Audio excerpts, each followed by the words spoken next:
Chia. Chia Pets, the pottery that grows. They're fun. They're green. They're the greatest things you've ever seen. Chia. Hello, artists. Back in 1982, Chia Pets took the world by storm. They started off as these cute little animals, but nowadays they come in all kinds of shapes and sizes. Perhaps you would like a Hello Kitty Chia Pet, or maybe you're a fan of Bob Ross, maybe even Baby Yoda. All right, today we're going to make our own Chia Pets. We're going to start by making a little pinch pot. So you roll the clay into a ball, stick your thumb in, and you pinch and turn until you have a little pot. That's going to be the base of our Chia Pet. Now I'm going to make mine into sort of a goofy looking person. So that big teardrop piece of clay that you see, it's going to be his nose. And then I'm going to score it using my potter's needle, and then I'm going to use some slip, which acts like our glue, and then I blend the nose right on to my pinch pot. You have to do this because if you just stick it on there, then as the clay dries, it'll probably separate and fall off, and that would be sad. All right, so now I'm going to give him some eyes. I'm going to look at it and see. I think I'm going to put them right there to smooth out that space a little bit. I'm going to take a small lump of clay and I'm going to roll it into a ball. Then I'm going to take my potter's needle, cut it in half, and each half will be one eyeball. So again, I score it, and then I don't forget to use the slip. Slip is really just a watery clay, but it really helps attach things. I'm going to give it a little push and flatten it out a little bit. I'm going to use a wooden stick, poke a little hole there, and do the same thing on the other side.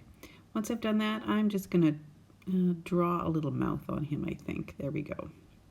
All right, now we're going to make the top of his head, and that's the part that the chia plants grow on. So we're going to take a lump of clay and we're going to roll some coils. When I roll the coils, I make sure I roll from the top of my fingers to the bottom of my palm. As you do this, it grows. You want it to be about the width of a finger.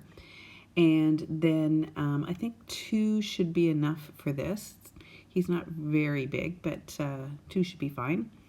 And I'm going to score, slip, and blend the same way that I did when I attached the bits of the face. And then I'm going to put some score lines on my coil here and some more slip. And I'm going to place it on there, give it a little push. And as I go up, I'll just continue to score, slip, and blend. All right? Now, the hole on top, that's where you're going to water your Chia Pets from. And so it doesn't have to be a big hole. So as I build this up, I'm going to make the curves a little tighter so that the hole gets a little bit smaller, okay? Because he does not need to have a giant hole in his head. All right, once I've done that, I'm going to use my finger and a blending tool to blend those all together to make sure that they are well attached. After I've smoothed all this out, I'm actually going to rough up this surface a little bit so that the chia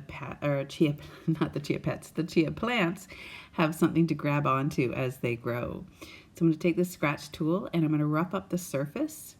If you don't do this, then as you put the chia seeds on there, they just slide right off. So you really need to make a nice little home for those chia seeds. All right, I forgot to give him some ears, so I'm going to quickly make a couple of ears and pop them on the side because I think he deserves to have ears. Now you don't have to make a person. I made a person, but you can turn it into whatever you would like, so long as you start with a pinch pot on the bottom and then you build up the top with coils. So here is my little guy. I'm going to put my name on him and table code. And then we have to let him dry before we put him in the kiln. He looks a little rough there, but here's another example. This is one that Miss Carney made. It's a turtle. And we also made a tree, if you want to do that. Once they've been fired and you take them home, you're going to soak them in some water, and you're going to soak some chia seeds that we'll give you in water, and then you put them onto your Chia Pet and you wait a day or two and they start to sprout. All right, so here are some examples that Miss Caskey grew in her home. All right, I hope you have fun. Go forth and be brilliant.